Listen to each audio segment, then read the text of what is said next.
Hi, thanks for joining me in this video. This video will be discussing C11 work visas. This visa is particularly for applicants who want to enter Canada and potentially open up their own business. It's a bit different than the ICT work permit, so do watch those videos. ICT work permits is when you have a company outside of Canada and you also want an affiliate or subsidiary in Canada.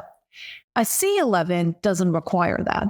A C11 is reserved for individuals who want to open up a brand new business as self-employed or join an existing venture. Potentially you have a friend or family member that owns a business that you would like to take part of. When you do a C11, make sure that the shares are minimum 33.3% in your favor. The higher the number of shares you get, the better. If you are a sole practitioner or a sole proprietor, then of course you'll be considered 100% owner. When you're looking at a C11 work visa, the officers look at the type of benefits this type of employment will bring to Canadians. They look at economic benefits, they look at social benefits, and they look at cultural benefits. So what does that mean? Well, everyone knows what economic benefits are. These are benefits to Canadian citizens and permanent residents, not necessarily to the company and the applicant that has received the C11 work permit. So an economic benefit would be, for example, job creation. If you can demonstrate in your business plan that my company or my involvement in this existing company will create X amount of jobs for Canadian citizens, make sure you emphasize that in your business plan. Very likely that in your first year of working with the company, there'll be no benefits. A lot of new startup companies end up being in a deficit. Emphasize that in your business plan as to when the benefits, economic benefits, will start to trickle in for the Canadians. So if you have a business plan, try to extend it to a 5-year business plan versus a 3-year business plan. Show the first year business being yourself as the only employee, and then gradually you'll be hiring 1 Canadian, 2 Canadians, and so forth and so forth.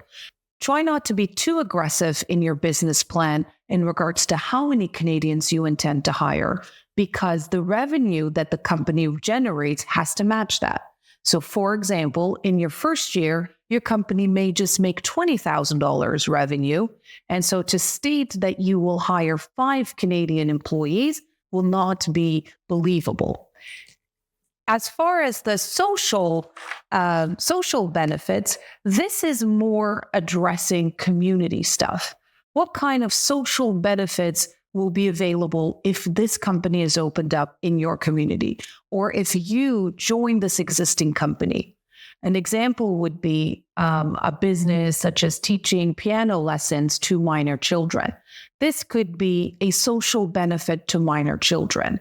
So try to come up with a business plan that allows for some social benefits. Perhaps you'll be entering some charity work.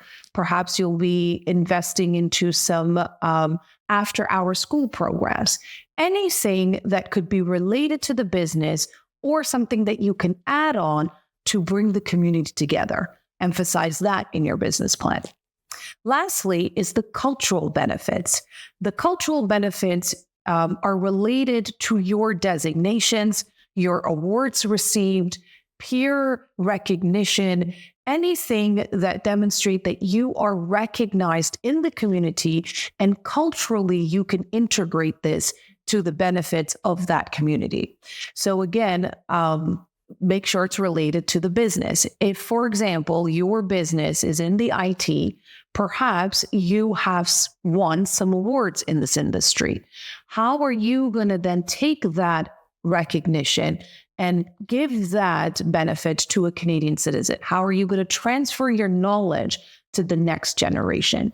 So economic, social, and cultural. Many business owners, when they apply for the C11 work permit, emphasize greatly on the economic benefits, but just focusing on the economic benefits can result in a refusal into the application. emphasize, divide your business plan into three big categories: economic, social, and cultural, and emphasize. Now, of course, it's easier to focus on the economic than it is cultural and social, but omitting that altogether can give the officer a greater reason for your refusal. If you're struggling with the business plan or with how to create that C11 work visa, do give us a call. We're here to help. Thank you, and until next time.